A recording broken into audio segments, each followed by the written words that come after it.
Hi, this is Tiffany. This is The Balanced Life, Redefine Success, Redefine Fail.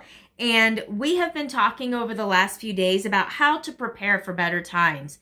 And this is like preparation in terms of, so you're ready to bust out of the gate when the timing is right for you to start to execute that dream you have. So it can be fun to learn and get ready intellectually to jump when opportunity presents itself. But one hard lesson is learning to prepare yourself financially for the risk inherent in that. So today, we're going to talk about maintaining and improving where you are currently financially so that you can get ready. The last couple of videos, we've talked about how you need to learn, and you may need to put some money into that learning process, especially if you are going into a trade school or into college or taking a course to learn some things. Many things that I use are library resources, books, because I like to look historically back and how people have done things over time, what they thought would happen and how right or wrong they were. But depending on what field you're going into, that may or may not be possible. But the one thing all of us have to do is we have to be ready financially for our house, our family, ourselves, depending on our situations, to move forward. So today we're going to talk about how to try to budget and maintain a little bit so that you can prepare yourself for whatever changes are going to come to you as a result of execution to get to the next level. Number one, what are you doing to improve your financial situation and free up money for investing? Whether this is investing in education, investing in books, investing in real estate, investing in stock market, whatever it is. Investing can be investing in yourself, investing in a property, investing in others, investing in a business. So, debt consolidation and elimination. If you have not watched my videos on those topics, please go back onto my channel and go through some of the archives. I titled them very easily, so hopefully you'll be able to find them right away. Also, extra work to pay off targeted expenses. I've talked about that in a teaching before too, where we took overtime hours to focus either on paying off a specific bill, or what we're doing right now is we've got money targeted each month to pay off a specific bill, and also targeted money toward saving up for it's our daughter's getting married, and so we're putting money aside for the wedding expenses so that as the expenses come, we can draw from that and we're not pulling out of reserves. We did have some reserves for that, but extra work to pay off a targeted expense or a targeted bill. So what are you doing? And it doesn't have to be huge. Like I've said in other videos, please remember, sometimes it's just a matter of throwing your change, throwing $5 or $10 extra at something. The power of compound interest is overwhelming once you start to really learn about it. I have an investment that I started, it's the first week of August as I'm recording these videos. They'll be going out the beginning of August. And last year on August 26th, I made my very first investment in a specific area. I'm not going to go into what it was because this is not financial advice. This is just a story I'm sharing to give you an illustration. It was not a tremendous amount of money, couple $100, which is a fair amount. It's not like I just go below a couple $100, but I researched it and things like that, and I put in a couple $100. That investment, I now every month withdraw over $400 from that, and I started that back in April. So I created this investment, this stream of income, which I've talked about in other videos. I started a stream of income with a couple $100, and by that I mean like $200 or $300. And within like 8 months, I was pulling out $415 a month every single month without stealing from the principal of this investment, and I'm using that to pay my car payment. So, ideas like that. So I have something that pays bills. I have something that builds up income. All right, let's move on to the next thing. I've beaten that horse now. Number two, how does the ideal look in 3 to 5 years? So plan for repaying school loans or cost of courses. In 3 to 5 years, when you finish the program, what is your budget going to look like? This is something I talk to my daughters about as they prepare for graduation. The older two are preparing for graduation from college, and I'm like, okay, you're going to have some student loans, you're going to have some new bills, you're going to have some new realities. Mom and dad won't be paying this thing for you anymore. And so as you start to transition, one's getting married, like I said, as you start to transition out on your own, you're going to have new expenses and you're not going to necessarily see a gigantic jump in pay yet. Your pay is going to be fairly close to what you're making on an hourly basis right now. You may have a few more hours, but it's not like you're going to suddenly have a windfall of revenue. So knowing that reality on certain majors, what is your plan for repayment? How are you setting yourself up? Other professions, I mean, if you're going into other fields, you may have, like if you're a nurse, you know that there's a demand for nurses, although you have to get past that 2-year mark before you really get clamoring. But there is a demand for nurses. They do make good money. And so, you know, coming out, you're not going to be making minimum wage and struggling to find a job.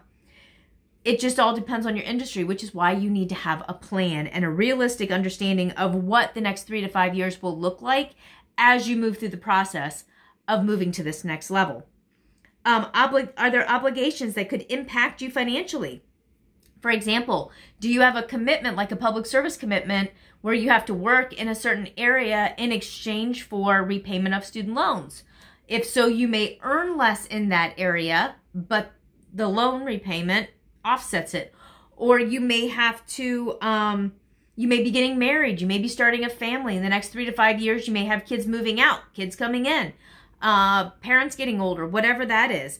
But what does life look like in 3 to 5 years? So number one, what are you doing to improve your financial situation and free up money right now so that you can invest in whatever your plan is for improvement? Number two, if you're beginning to execute, what does life look like in 3 to 5 years? Do you have to move for a job? Do you have to temporarily downsize? When my husband went from being a paramedic to being a nurse, he actually had a sizable pay cut at first because he worked 2 jobs as a paramedic. And although on the hourly, he made about $10 more an hour as a nurse, because he had to cut his hours, he was making less money take home. And he was driving farther to go to the job as a nurse than he did as a paramedic. And obviously working 3 days a week as a paramedic was different than having to drive 4 or 5 days a week as a nurse, especially when it was farther. Number 3, you need to prepare yourself emotionally. A lot of people don't think about this. This is important as you're looking towards marriage, parenthood, moving into a different career field, maybe one that you're not familiar with. We cannot become something more by remaining who we are. We've heard that or a similar kind of quote before. So Maslow's physical needs come before emotional, but as the physical, this ties into my Maslow series, as the physical improves, you have to work through the emotional. Remember I talked about in Secrets of the Millionaire Mind, that is the name of one of my videos. Go back and watch it if you haven't. That we have an internal thermostat, not a thermometer, a thermostat, meaning once we hit a certain level internally, financially, we will actually self-destruct and cause ourselves issues to bring us back down to a comfortable place. So I'm interested in real estate investing, and my husband suggested investing in properties in other countries, like in the Caribbean or in Mexico, or he talked about somebody who owned a property like in Central America, and they go there for their own vacations, but then like Airbnb or Vrbo or something, some kind of timeshare thingy. Wow, I was like, that makes me very uncomfortable. International laws and this and that and what, and that's my internal thermostat. Now, those people feel very comfortable with it because they've researched it, they've been doing it, it's their house, it's no problem. I felt very intimidated by the concept of doing that and having a property in another country. But that reveals something about me. It doesn't mean there's anything bad or wrong. It's something I need to learn about and see if it's even feasible. Because it might be. And it might be a tremendous blessing to the people who are down there and people that I know who would like to go on really cool vacations, you know, whatever. Or it might just be a nice intellectual exercise and I go, not for me. I don't want to mess with all that stuff. That's why you'll see some people who will take jobs that pay less as an employee than they will self-employed because they don't want to deal with the tax hassles and all those kind of things. So if it's something where you're going to need to go to a new plane, a new level where you haven't been before, then you need to work on yourself emotionally. Sorry. To make sure that you're prepared for what you need to be comfortable with at that level. And number 4, how must your circle change?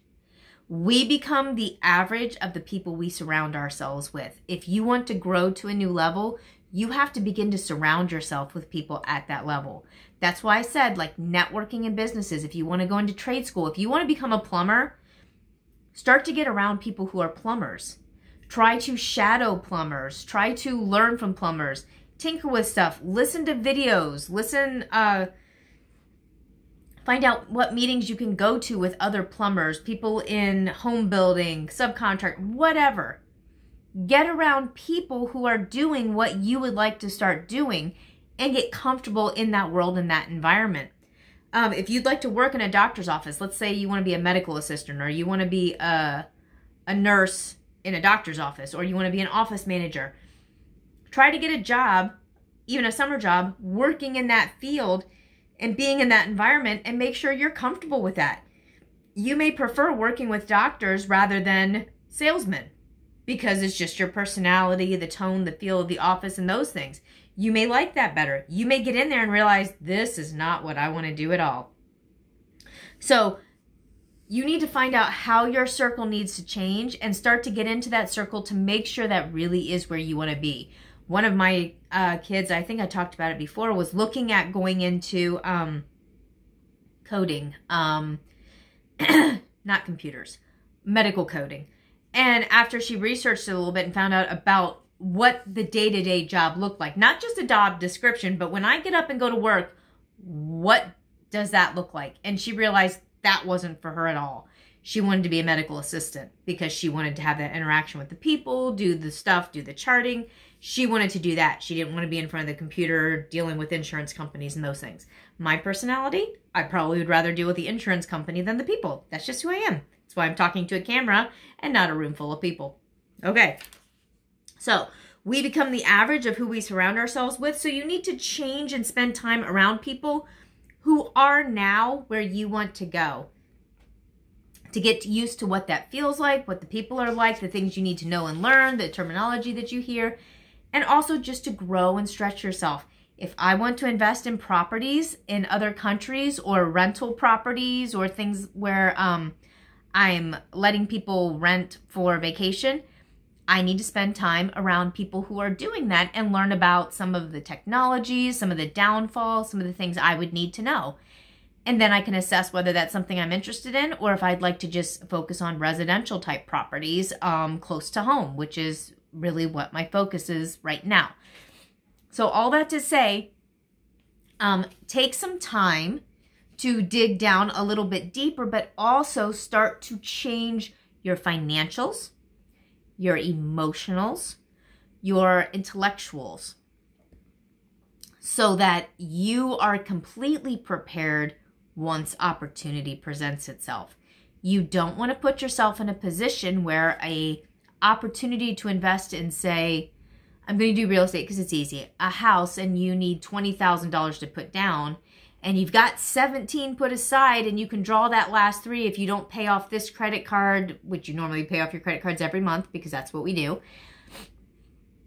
But instead of paying this off, I'll just let it carry a $2,000 balance, and I'll move it over here, and I'll make it back on the back. You want to be ready. And if you're not ready, then that's not the right opportunity. So learning that saying no, or failing, or making a mistake, leaving something is not a failure. It is a learning process. But you only want to have learning processes as little as possible. You want to be able to be ready to execute and not have to watch opportunities pass you by because you didn't adequately prepare. Okay. I hope you've gotten something out of this. Like I said, this one is maintaining and improving where you are, which it all ties in together, which is why it seems to kind of run everywhere. But you've got to make sure that you don't forget where you are in life right now on the way to where you're going. Big mistake I've made a couple of times, and I'm doing much better about it. grow where you're planted, learn what you can, do what you can. Don't put yourself in a bad way, and don't make emotional decisions. These are professional decisions. Take time praying, spend time in the Word, ask God to show you where you're supposed to go, and get wise counsel from people around you, and then start moving forward at the pace you can, and don't worry about the people around you. Your pace may be slower, and I used to be very frustrated by that, but now that I'm here, when I look at the other people and the lessons that I was able to learn before I had access to more capital, I am very happy that I didn't have access until I was wiser and more mature. I'll put it that way. So I hope you've gotten some out of this. Please leave a note in your comments below, and I will try to make the next video a little bit shorter. But I'd love to hear from you. Replay the parts that are helpful, and I will see you on the next video. Bye.